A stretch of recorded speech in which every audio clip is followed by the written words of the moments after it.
नमस्कार दोस्तों, आप सबका मेरे इस YouTube चैनल मंच डॉक्टर देवेंद्र सेना शो पर स्वागत है। दोस्तों, ये मेरा एंगर मैनेजमेंट पर दूसरा वीडियो है। पिछले वीडियो में हमने बात की थी, अगर आपकी कोई नोक झोंक हो, झगड़ा हो या किसी बात पर अनबन हो अपनी वाइफ के साथ, तो उसमें आप कभी भी आर्गुमेंट जीत नहीं पाएंगे। आप कितना भी कुछ कर लें और नोक झोंक बढ़ती जाएगी। और मैंने इसके लिए कहा था कि आप सीन ऑफ एक्शन से थोड़ी देर के लिए चले जाएं तो आपको फ़ायदा होगा। आज मैं आपको बताऊंगा कि आप सीन ऑफ एक्शन से कहाँ जा सकते हैं। ये एक बड़ा इम्पोर्टेंट विषय है जिसके ऊपर आपको किताबों में नहीं मिलेगा। जो मैंने अपने मरीजों से बात की और जो मेरा अपना एक्सपीरियंस है वो मैं आपको बताना चाहूँगा। दोस्तों, जब भी कभी कोई आपस में इंटरेक्शन होता है हस्बैंड और वाइफ का, वो हमारे इंडियन सेटअप में ऐसा है, वो 2 दिन 3 दिन 4 दिन चलता है और उसके बाद ख़त्म हो जाता है। तो बेटर ये रहता है कि आर्गुमेंट को बढ़ने ही ना दिया जाए। और सीन ऑफ एक्शन को छोड़ के कहाँ जाओ, इससे पहले मैं आपको ये बोलना चाहूँगा कि आप कहाँ ना जाओ। आप किसी दोस्त के घर ना जाओ, आप किसी रिलेशन के यहाँ ना जाओ, क्योंकि आप अपसेट हो गए और गुस्से में, एंगर में आप अपनी पत्नी के लिए कुछ बोल दें तो वो बात आपके लिए ठीक नहीं होगी। हस्बैंड और वाइफ एक यूनिट होते हैं और उनकी बातें आपस में ही रहनी चाहिए। और अगर आप किसी के घर जाके, दोस्त के घर जाके अपना कोई पर्सनल मैटर बोलेंगे तो ये जग हंसाई होगी और आपके लिए ही ठीक नहीं होगा। पहले तो मैं ये बोलना चाहता था। फिर आप कहाँ जाओ? सबसे बढ़िया तरीका तो ये है, जो हम लोग करते हैं कि अगर हम इंडोर एडमिशन रखते हैं, हम हॉस्पिटल चले जाते हैं।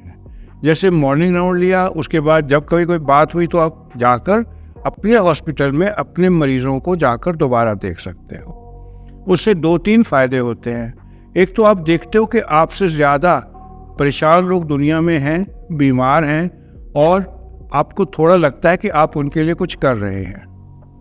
दूसरा, पेशेंट को बहुत फ़ायदा लगता है, बहुत ज़्यादा सुकून मिलता है कि उसका डॉक्टर इतना केयरिंग है। और तीसरा, हॉस्पिटल एडमिनिस्ट्रेशन को लगता है कि आप हॉस्पिटल में अपनी ड्यूटी के अलावा भी आकर मरीज़ को देखते हैं।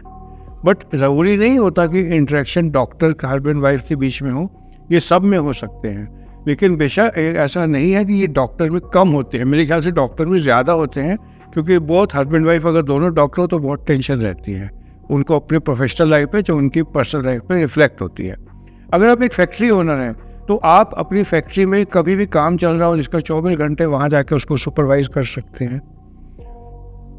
आप अगर एक शॉपकीपर हैं तो अपनी शॉप पर जा सकते हैं। और अगर आप ऐसा कुछ नहीं कर सकते तो एक सबसे आसान टिप मैं आपको देता हूँ, आप वॉक पे चले जाएं। आपके घर के पास कोई पार्क है, आप उसमें 20-25 मिनट ब्रिस्क वॉक कर लें। उससे आप नोट करेंगे कि आप अवे फ्रॉम एटमॉस्फेयर जाने से फ़ायदा होगा। वहाँ लॉन में थोड़ी देर के लिए बैठ जाएं, किसी बर्ड की मूवमेंट को देखते रहें और डीप ब्रीदिंग करते रहें।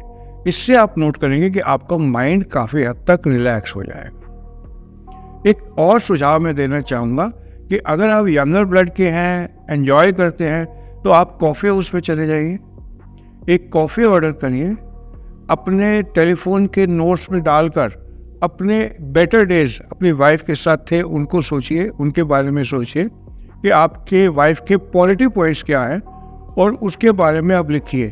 आपको पता लगेगा कि हर इंसान में पॉजिटिव पॉइंट्स भी होते हैं, नेगेटिव पॉइंट्स भी होते हैं, और आप उसके क्या उभारते हैं। What do you bring the best out of your wife, उसका नेगेटिव एस्पेक्ट्स या पॉजिटिव एस्पेक्ट। तो आपको काफ़ी हद तक इस बात से रिलैक्सेशन मिलेगी। और सबसे बढ़िया जो तरीका मैं आपको बताऊंगा वो है कि आप घर के पास अपने धर्म के हिसाब से किसी रिलीजियस प्लेस पे चले जाइए। पर्सनली मैं गुरुद्वारे को सबसे ज़्यादा अच्छा समझता हूँ, क्योंकि वहाँ हॉर्न होता है, बहुत लोग सुकून से बैठे होते हैं और शब्द चल रहे होते हैं। आप दीवार पर टेक करके थोड़ी देर के लिए बैठ जाइए और उन शब्दों का और रागियों के उन चिरों का आनंद लीजिए।